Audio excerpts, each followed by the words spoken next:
Hello, hello, hello. It's nice. The sky is nice. Oh my gosh.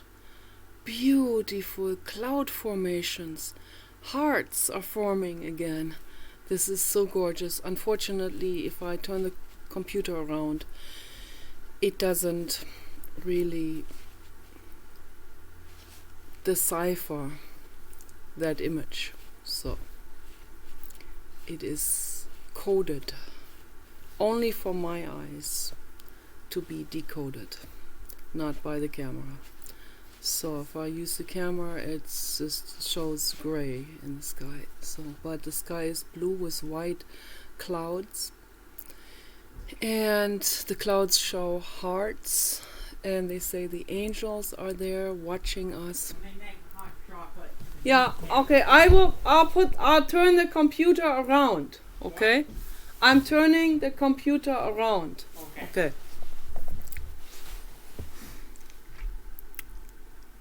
I got matching rock for this and for my artwork. And this matches too. This is nice.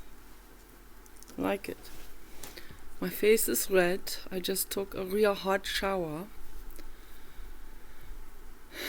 And I really am grateful for everything, for the hot shower, for the clouds with the hearts, for the ocean rocks that we find, that the ocean is giving us as a present, for this jacket, for all of my puffer jacket, for all of my pillows, my computers, my tablets, the couch here that I sit on. I have infinite gratitude for all of this. And I have gratitude for the gratitude, because even having gratitude is not granted to us. And I see that in the world. I see that the vast majority of humans don't even have gratitude. They don't even feel gratitude. They always want more, and that's the ego. That's not their physical needs anymore, because their physical needs are met big time, particularly in the population in the United States and Europe. But there are a lot of people that can't even be grateful for what they have, and they feel stepped on like a rug still, even though they get everything. And that is so unethical and so wrong, okay? But of course they're, I understand they're in a real unfortunate mental state. But that's still not an excuse for that behavior. So that's why I'm trying to explain all of this to people. Explain a little bit more about what existence is all about. So we exist, and from the three-dimensional point of view, we did not ask for this existence. Some people have severe mental illness. It's very, very difficult to exist. I know what mental illness is like. I have OCD and depression, and I have anxiety, and I have paranoia, and all of these things. I'm working on it. I'm doing holistic healing. It is getting better. The mental illness is turning into wisdom. Okay, that's the healing process. That's a wonderful thing. That too is a real present from the infinite cosmos. But we can't just lean back and say, oh, let's just bring it on, bring it to me, and have that sense of entitlement. No, that's not what this existence is about. Existence is about looking at what you have, being grateful for it, going into meditation. That doesn't mean you have to be in a weird yoga position or in a specific room or on a yoga mat, or having incense or bells or something, or singing bowls. You don't have to have any of these things, of these external paraphernalia, or also religious traditional stuff that is often associated with by the public. It's not. It is completely free from. Meditation is meditation. That doesn't have to have a religion attached to it, or traditions. Okay, meditation, that's a natural state to go into. Anyone can do it. It doesn't matter what religion you have, or if you have any religion or no religion, or whatever your worldview is, whatever you believe. Also, if you believe in nihilism, meditation still works. Okay, it's still there. It's a natural state to go into. Okay, it's a state of calming down the brain from the clutter of social input and social anxieties, and worrying about how other people perceive you in this event or that speech. I had to drop out of university because I had such extreme panic. It was like it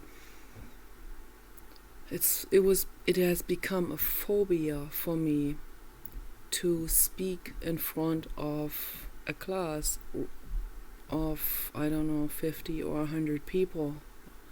I could never understand how other students were able to just stand there and just entertain this entire classroom or audience room, or people that are giving presentations on their lives in front of thousands of people. So this is a puzzle for me, how anyone can do this, because I feel severely self-conscious. So I had to work on this like steadily all the time. When I first started with making videos, because of my activism, I felt compelled to bring information to the public. In 2006,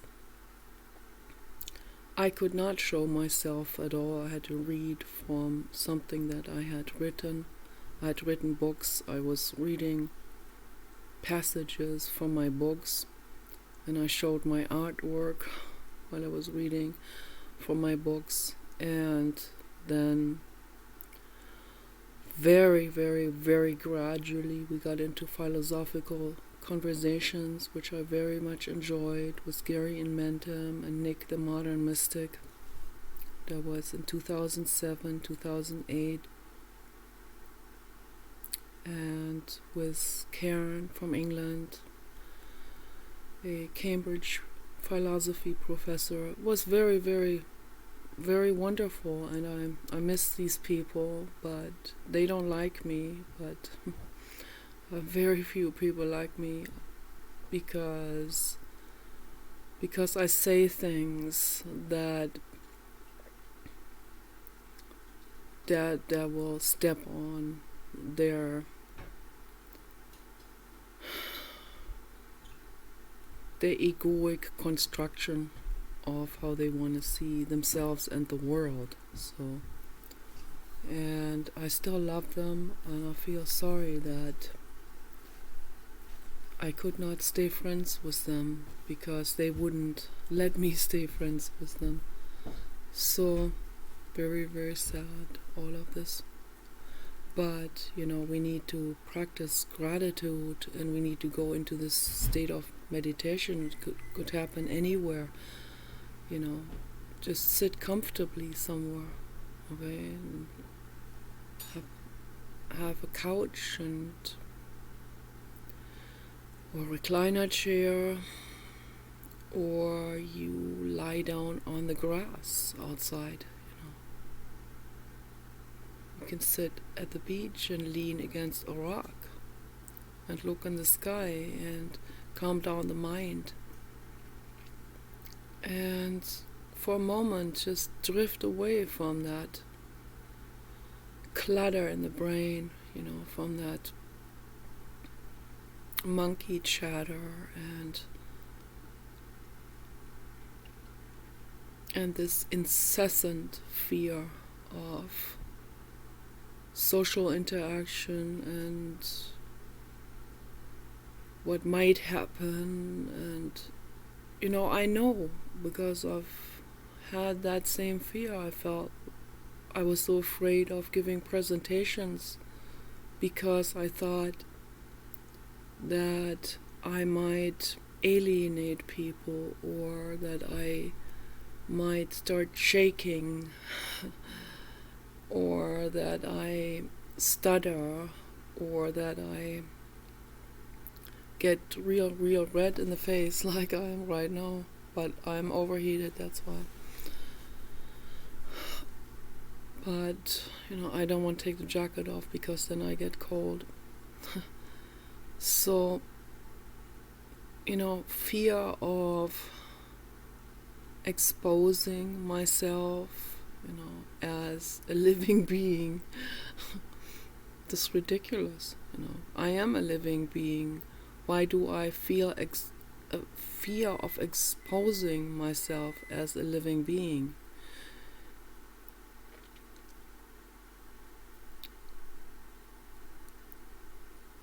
Also, I used to have terrible fear of dressing in a way where I would show my body. I got harassed a lot in school and high school. I got severely harassed physically and emotionally by boys, and that was very traumatic because I'm a late developer. My body developed a long time before my brain, my psychology did, and that was very, very traumatic. And then for a very long time, and then I even had some kind of plunge into dressing completely like my dad. I adopted my dad's old wardrobe, and I dressed completely like my dad. And I had always had short hair, and then I worked at my grandfather's stamp store, and during the auction process. And then when a guy said man to me, I took terrible offense, as because it hurts, and it still hurts, it always hurts.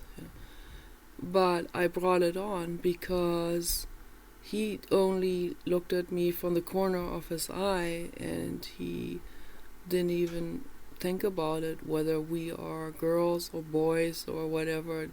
We were the helpers. We were bringing the stamp collections, and he just saw this outfit in the corner of his eye of my dad, and he was like, "Hey boy, come here and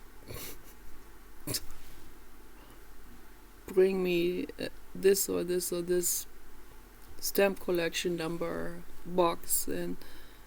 And I cried later, and I talked to the other guy, and I said, "Why did he call me man?" And the other guy said, "Oh, that guy, he has problems in his life." And I thought, why would he then let it out on someone like me? But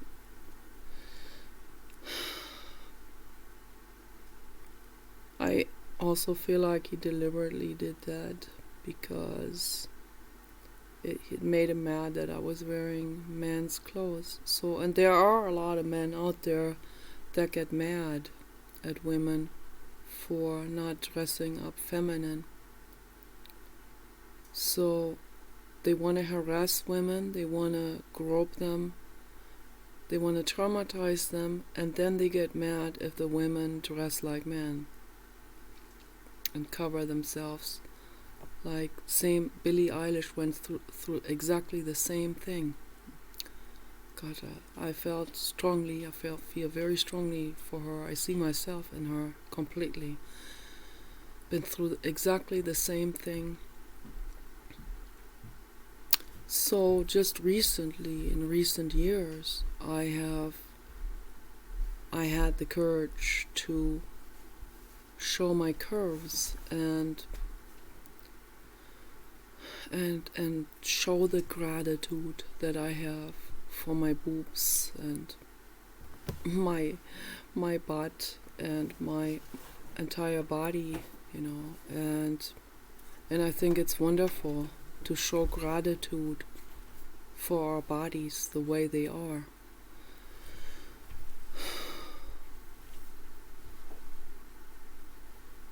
It's very, very important. We are living beings. Okay, we're not machines. We have hormones. I have a lot of estrogen. And this could be difficult to deal with, and it has been difficult because it stood in opposition to me trying to hide myself and hide my curves, but at the same time I didn't want to hide it, but then I was too afraid, and there was this inner tug-of-war going on. So I get more and more to embrace this, but at the same time I have this inner voice already of my mother or any other women that will kind of get mad at me for showing my boobs like that. In the pink t-shirt with the Donald Trump t-shirts and all of that. And I like the Donald Trump t-shirts, and I like to show my gratitude for my curves, and at the same time I have this voice in the back of my head that kind of,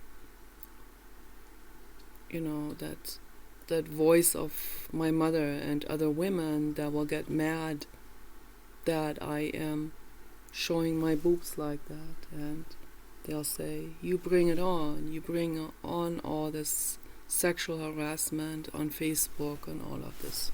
Now I'm sweating really, really profusely. I gotta unzip it. It's getting hot now.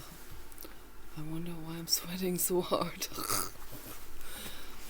I always sweat after taking a shower.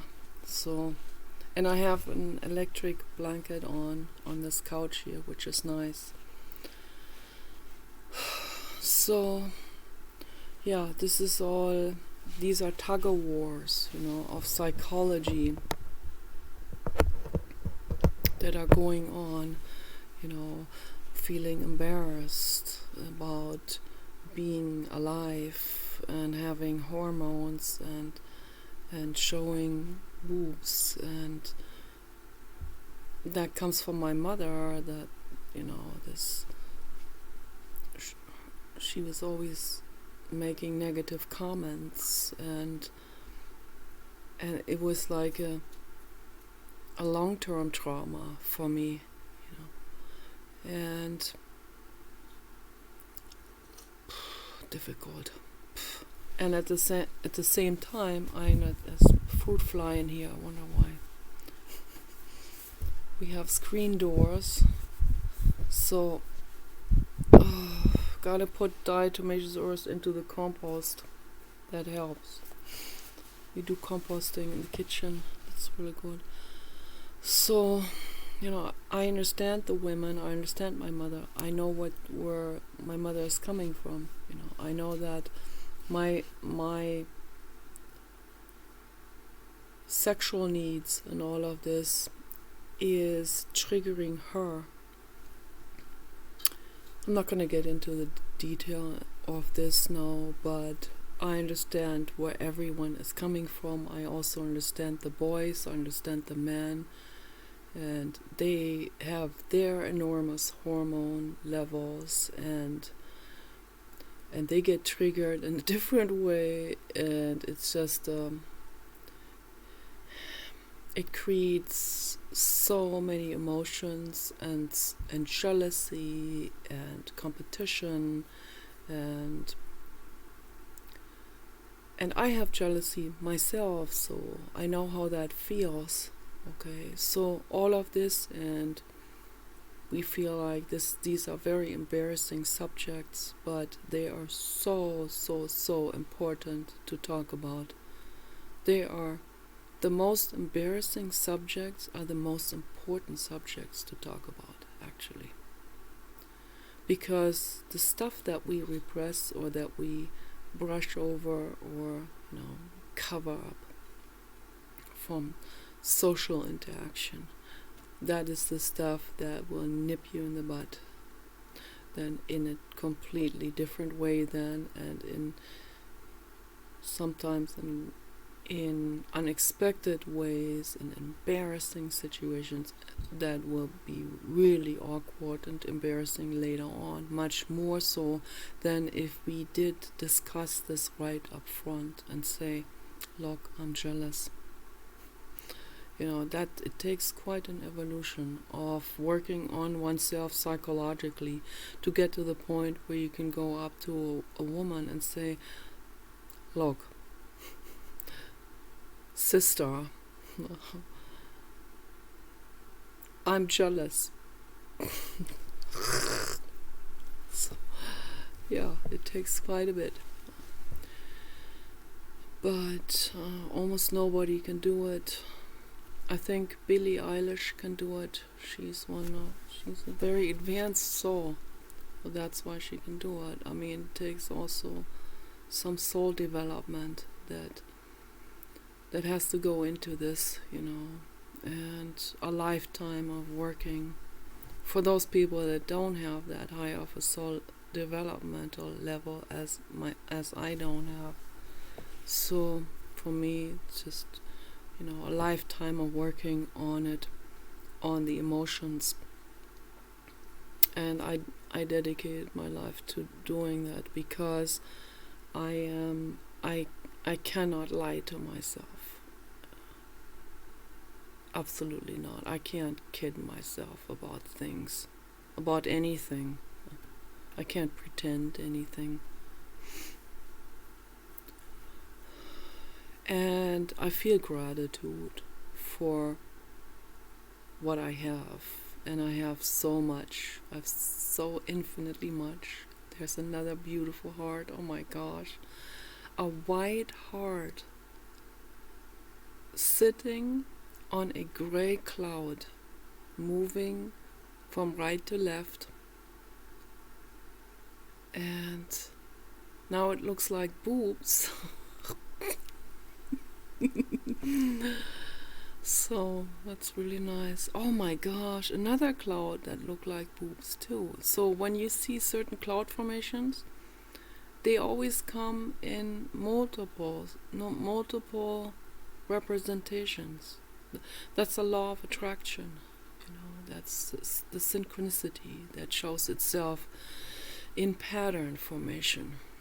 So it's very interesting. Also, when I go looking for rocks at the beach, I'll see a specific rock, and then like 20 feet later I see another rock that looks just like that other rock, slightly different, maybe different color, but very, very similar shape. Suddenly I see foot-shaped rocks all over the place, and that's synchronicity. That's law of attraction.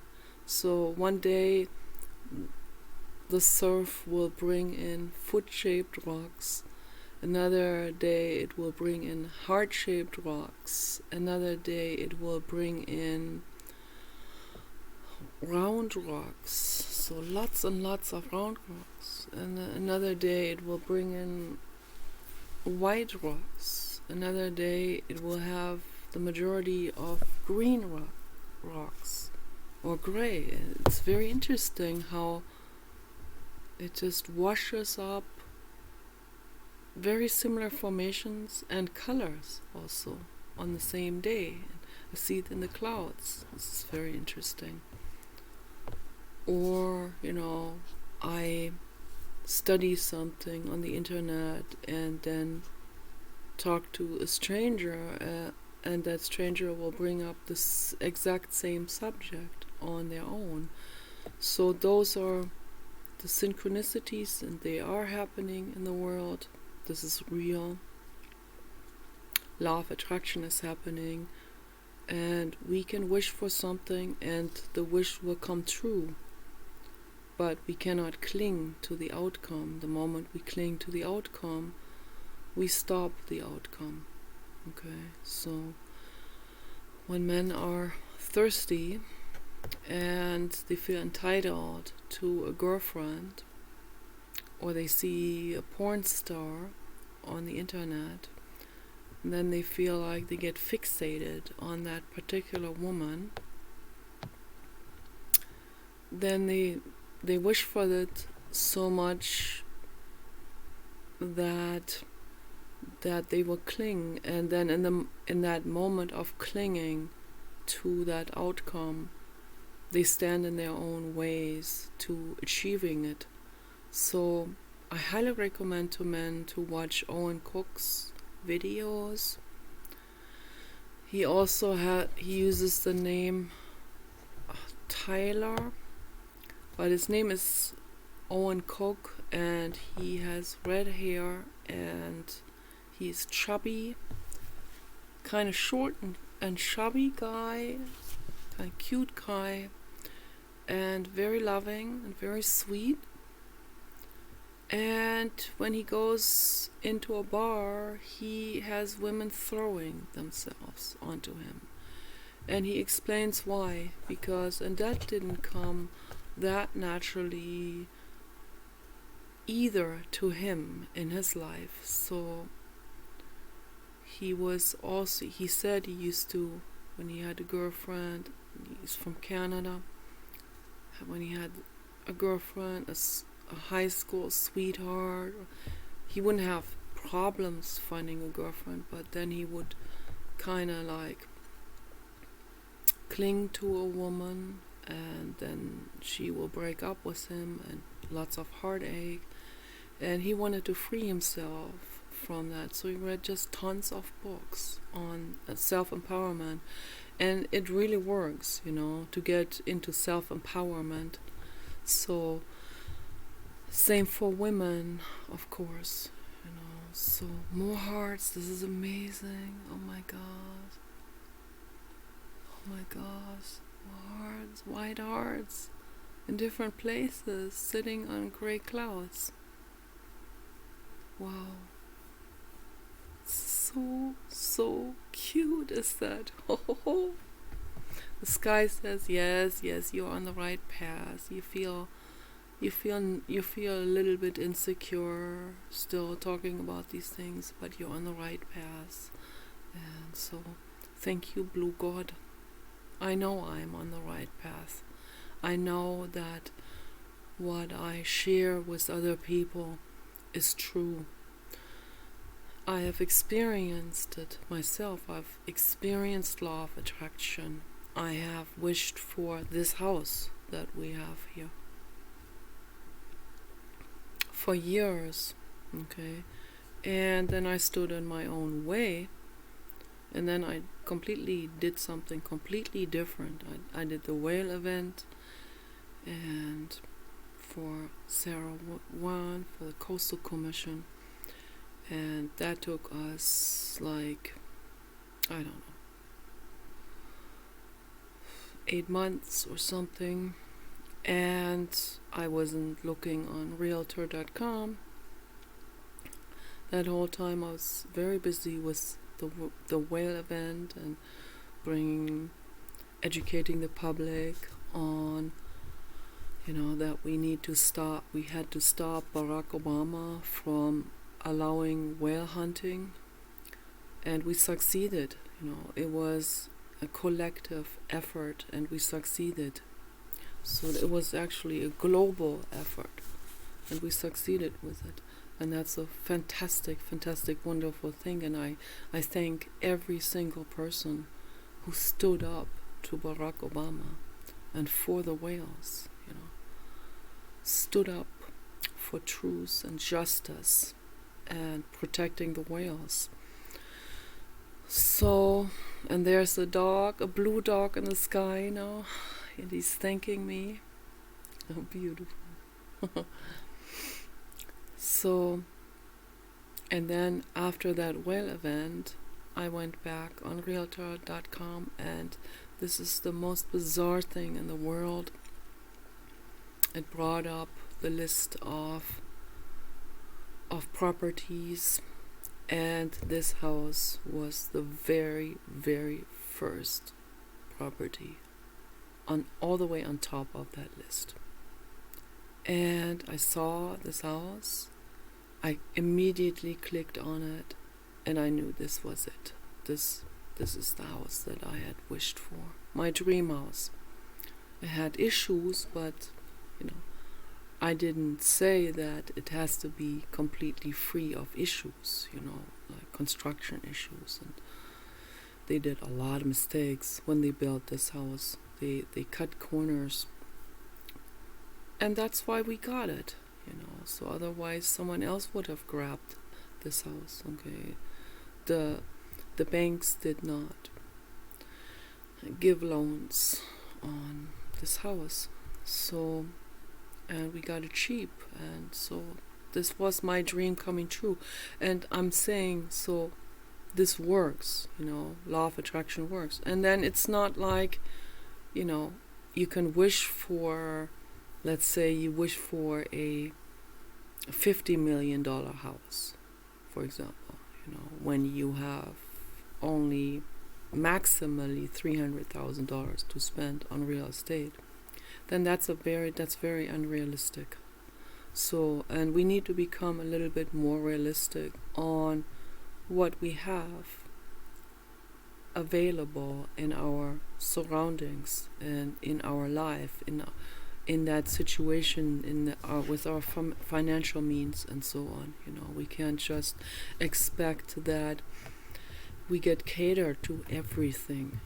We have to look within the range of doability, but within that range of doability, we can make wishes, and we can make big wishes too. And it is metaphysical that I found this house, because this was built originally by a couple from Sweden, and they have a very good taste on interior design and exterior design. They didn't know the contractor was gonna do that to them, and the balcony now falling off. So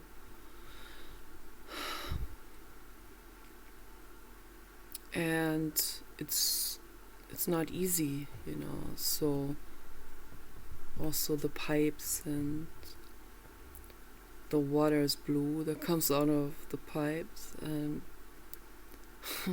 so I don't know what is all in those pipes, so blue mold or copper, or I don't know, plutonium. I have no idea, but yeah, and then mold issues and water damage, and the list goes on. But it's still my dream house. So this is how we need to approach life, okay? And you can still have a long-term goal and wish that moves further, and that goes into the $50 million home that you wish for, okay, where everything is immaculate, where there is no mold and blue water and all of this. I was washing dishes today, and I thought, this is a beautiful blue, a very bright light blue, like the sky, in my white soup bowls. And so I splash around with that with my hand, and I think probably has a lot of copper in it. And I felt gratitude for that too. We can feel gratitude for all kinds of things that someone with a negative mind state would turn into something negative and into a complaint. So, this constant complaining particularly, what I see in the world, from people that are already getting a lot of stuff, a lot of money, and a lot of help given to them, and they're still complaining. So I'm trying to bring people's brains back down to ground zero, to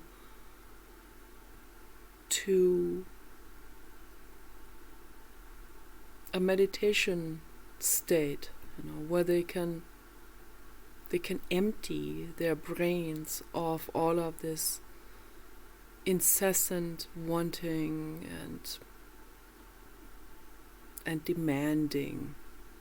So bring peace and calmness into the mind and sit with that calmness. Okay, maybe tears will come up, maybe something will come up, the actual pain. The heart appears again and again and again and again in different clouds, in different spaces on the sky. This is truly metaphysical. There's a blue heart too. Truly metaphysical is this. So gorgeous. I know why people in the 1500s, 1600s, why they were very, very eager in painting clouds and sky. To them, it was. They also saw that as that what they call God. I call it the blue God. So that's what they saw in that. They saw all kinds of things too, angels, and for them it was about the Christian church. That's what they grew up with. So then they would interpret things like that into the sky, and sometimes the sky would bring them that shape too, just to match their frequency and say, it's all good, angel, it's all good, just don't believe in violence and in dualism. This is not about dualism. This is not about going to war against another religion or identification with the religion or with this book or that fairy tale. So you're not identified with that. So, and I want to talk, I've been talking now for 37 plus minutes, rambling about, that's all important, but what I really wanted to talk about tonight is, of course, gratitude, and I want to talk about friendship, and I want to talk about friend zoning. So this word, and last night in the chat we talked about a little bit with people about the ridiculousness of the incel community's terminology. So all of these ridiculous words that pop up here and there, and then people take this like some kind of scientific terminology or some kind of, this is real serious psychological terminology, friend zoning. No, it's not. Okay, so friend zoning is, to them, to entitled people,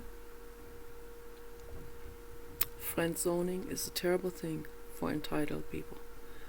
They feel castrated by that. They feel like, they have been just put into the friend zone. Now they're not regarded by that lady as hot or viral or masculine. Bullshit is that total. It's completely invalidated, that entire way of thinking. So it comes from the ego, it comes from mental illness, that way of thinking. Okay, so it's totally ridiculous. Friend zoning is good.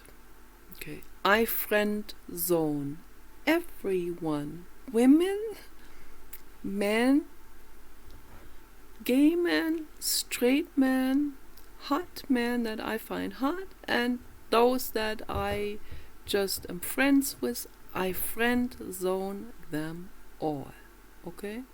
So, this is how I met Paul. I met Paul through a friend who introduced me to him, friend from the center, and she was going hiking with him, with her dogs and with his dogs. And again, law of attraction, I'd wished for meeting someone who has a Great Dane in LA for many years. And so, yeah, I finally met the guy with the Great Danes, 2 Great Danes. So, more hearts, that's beautiful. Oh my gosh, this is so gorgeous. A pink heart and a blue heart. Oh wow, thank you, Blue God. Oh, thank you. You think I'm crazy, but it's real. This is for real. So my wish came true. Okay, law of attraction. I met him. I wasn't in the beginning. I wasn't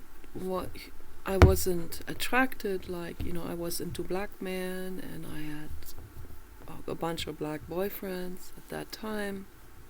At that very time, I was in love with a black man who was even older than Paul. He was like almost double my age. He was a school teacher, an artist, and I had a severe crush on him, and I wished for him. I got him. That was all a little bit shady because he was married, and I should not have done it. I don't do this anymore today, so I feel bad about this, but it takes 2 to tango, of course. It wasn't just my fault. I'm not just the witch that bewitches a man, okay? So the man also has to take at least 50% responsibility for that. But then when I became friends with Paul, just friends, then the black teacher got mad at me for that and didn't want to see me anymore. And I thought, okay, I was kind of sad about this, but I accepted that. And I also thought, well, he's married, and I also don't want to take him away from his wife. He has a child, and so that would be also terrible, and it was bothering me. But at the same time, I had a crush on him. I was madly in love with him. But we also had fights, and so that was already putting a crack into that affair, because I do stand up for justice, and it wouldn't matter who that is. It could be my lover, and I will stand up for justice to him, And a lot of lovers don't like that, for different reasons. Their egos don't like it. They don't like to have someone have a different view, particularly, in particular when it's a woman having a different view than they have, so that doesn't feel good, and all of these things, and then they feel invalidated, and all of this psychology plays into it. And that's why I make these videos, to clarify these things, to say I don't invalidate that boyfriend, I don't invalidate anyone, I don't invalidate any person who I talk to just because I have a different view on things. So that doesn't automatically show a red flag that says, now I'm invalidating you as a friend or lover or whatever, girlfriend or man friend. So I don't invalidate my friends because I view things differently, I talk about it because I want to bring a different thought perspective into it, to share, to give people the chance to look at it from a different angle. If you accept that angle, that viewpoint or not, that is totally your own choosing. I'm just offering it. It's an invitation to look at it from another viewpoint, to look at Donald Trump from another viewpoint and not just from the fake news viewpoint. So just to use one example, and the same with the word friend zoning. I'm giving you a different viewpoint on this now. Okay, for me personally, I can't speak for all women, but I know that I'm not the only one who friend zones everyone. There's a lot of women that will always friend zone first. They want to be friends first. They're cautious who they cuddle with later on, share their bodies with, that's, for a lot of women, this is a little bit scary, particularly when we have been traumatized in the past, or traumatized by men, adult men, when we were kids or teenagers. So all of this has to be taken into account by men, but they don't take it into account. They don't even want to see it. They're not even interested why a woman is cautious or a little bit nervous about meeting someone again, and when she has already been kicked and beaten and date raped, and some women have been brutally raped. Okay, so I'm lucky that I wasn't brutally raped, but I was totally disrespected, disregarded in terms of my needs, in terms of me asking to not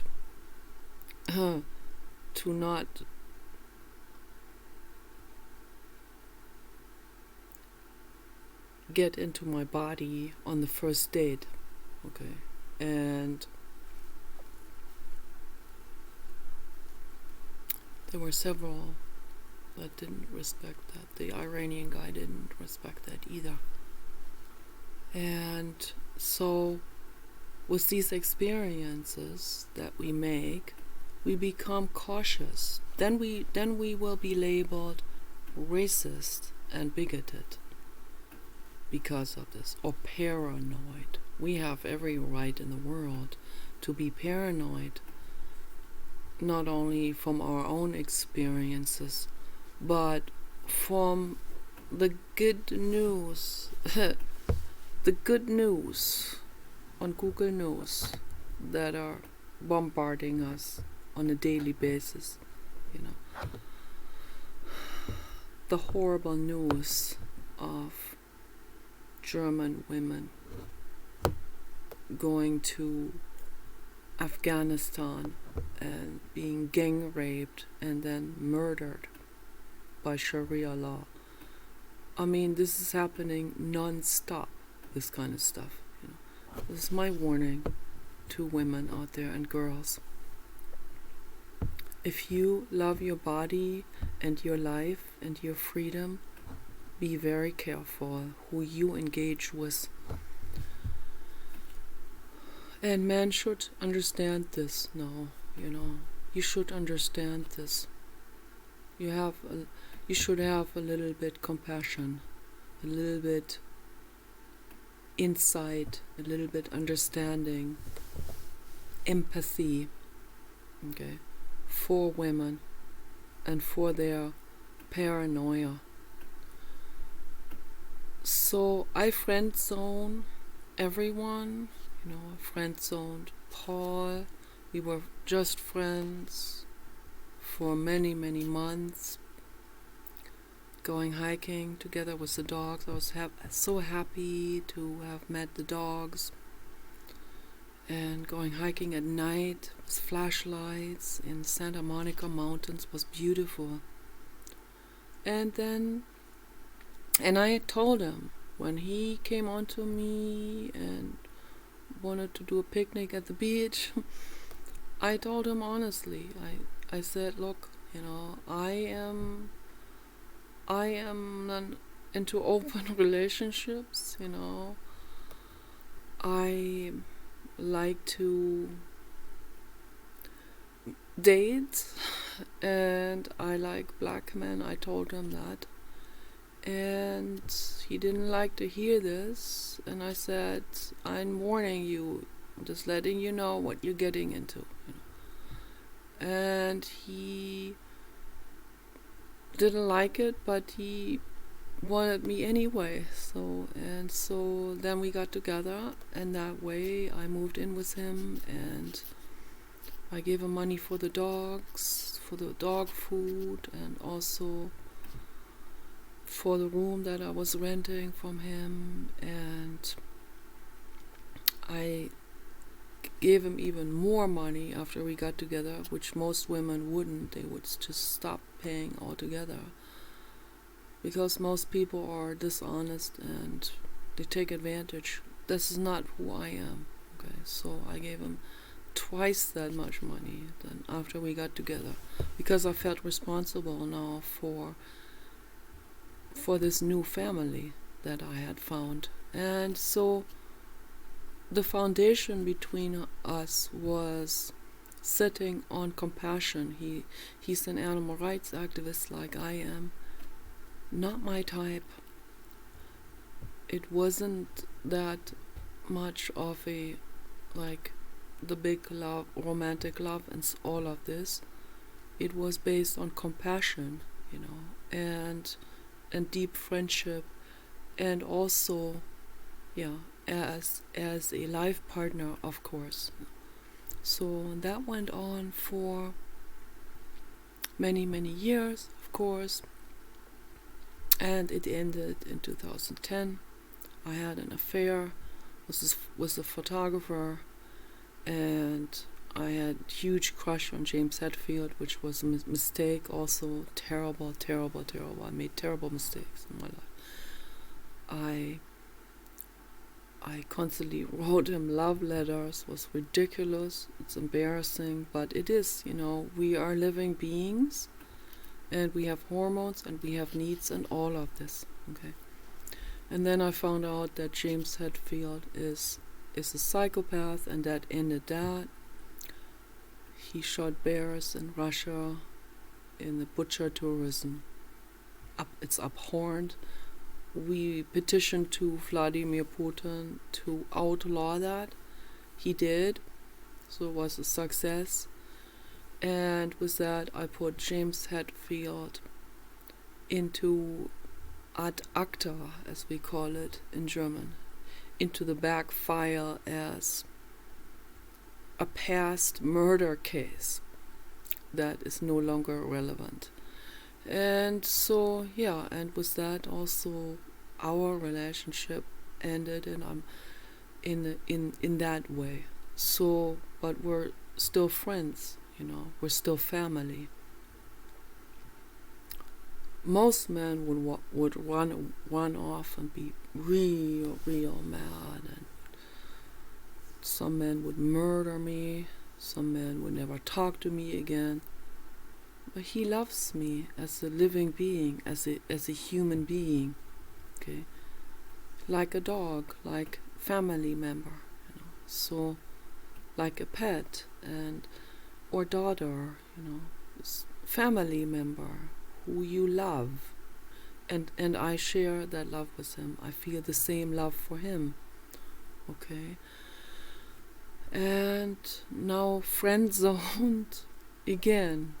Okay, but I will also, in the same way, friend zone, to use this terrible word in quotation marks, anyone, I meet, if I let's say Elon Musk. So this is very far-fetched now, but let's say Elon Musk sees my video on YouTube and says, "Oh, I like her," which is like impossible. It's like more impossible than winning $100 million in the lottery or something, or a UFO coming down to visit and bringing me a blue European Basset Hound without hair. So that's been a wish that I had. I seriously doubt that this would ever happen. But let's say I like Elon Musk on every level, of course, and my friend Sandy does too.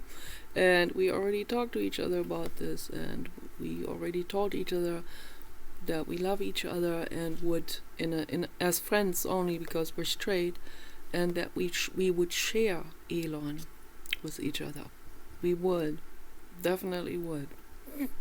Sandy is one of the very, very, very rare women in the world, maybe the only woman in the world, who I would live with and share my lover with.